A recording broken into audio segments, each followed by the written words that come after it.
მომხმარებელთა უფლებების დაცვის კამპანიის ფარგლებში დემოკრატიის ინსტიტუტმა სოკარ ჯორჯია გაზი აჭარასა და ენერგოპრო ჯორჯია საქმიანობის შესახებ მონიტორინგის შედეგები გამოაქვეყნა. არჩილ ხახუტაიშვილის განმარტებით კომპანიებსა და მომხმარებლებს შორის კომუნიკაციის პრობლემა გამოიკვეთა.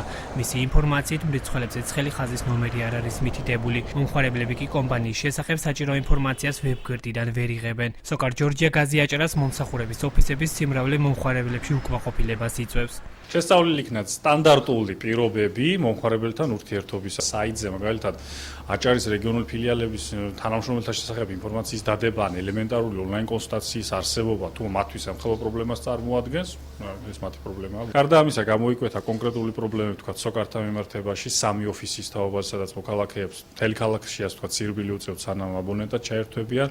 ჩვენი რეკომენდაციები გულისხმობდა ამ არტქვეითგვარი სისტემური ხარვეზების გამოსწორებას. დემოკრატიის ინსტიტუტის შენიშვნები და რეკომენდაციები უსაფუძვლოა, ამბობს ენერგოპრო ჯორჯია საზოგადოებასთან ურთიერთობის სამსახურის უფროსი. გიორგი სურმოვას განცხადებით, ორგანიზაციის მიერ დასახელებულ საკითხებს კომპანია ზედმიწევნით ასრულებს. მათ მიერ დასმული შეკითხვები ძირითადად შესრულებული არის, ძირითადად კი არა, შესრულებული არის. არსებობს ხელი ხაზი, მუშაობს ხელი ხაზი, რომლის ტელეფონის ნომერი ყველა აბონენტს ქვითარზე აქვს აღნიშნული და მათ შეუძლიათ 24 საათის განმავლობაში გაიღონ, დაუსვან ამ ხელხაზე შეკითხვა, რომელსაც ამომწურავ პასუხს მიიღებენ ყველა საკითხზე. სოკარ ჯორჯია გაზი აჭარაში აცხადებენ, რომ დემოკრატიის ინსტიტუტის შენიშვნები და რეკომენდაციები საფუძვლიანია. თია ხოფერიას განმარტებით საკითხზე კომპანია ინტენსიურად მუშაობს და პრობლემა დროულად მოგვარდება. ჩვენი კომპანიისთვის ზოგადად მედიის შენიშვნები, არასამთავრობო ორგანიზაციის შენიშვნები ყოველთვის იყო ყურადსაღები და ძალიან მნიშვნელოვანი. ძალიან ბევრი რეკომენდაცია არის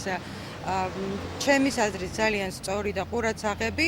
ჩვენ უკვე ინტენსიური მუშაობა გვაქვს ჩვენ სათაო ოფისთან, თბილისის სოკარის სათაო ოფისთან და ნამდვილად გავითვალისწინებთ. დემოკრატიის ინსტიტუტი აღნიშნული კომპანიების მონიტორინგს 1 წლის განმავლობაში ახორციელებდა. კვლევის შედეგების გამოქვეყნებამდე კომპანიებს სპეციალური სარეკომენდაციო წერილები გადაეგზავნა.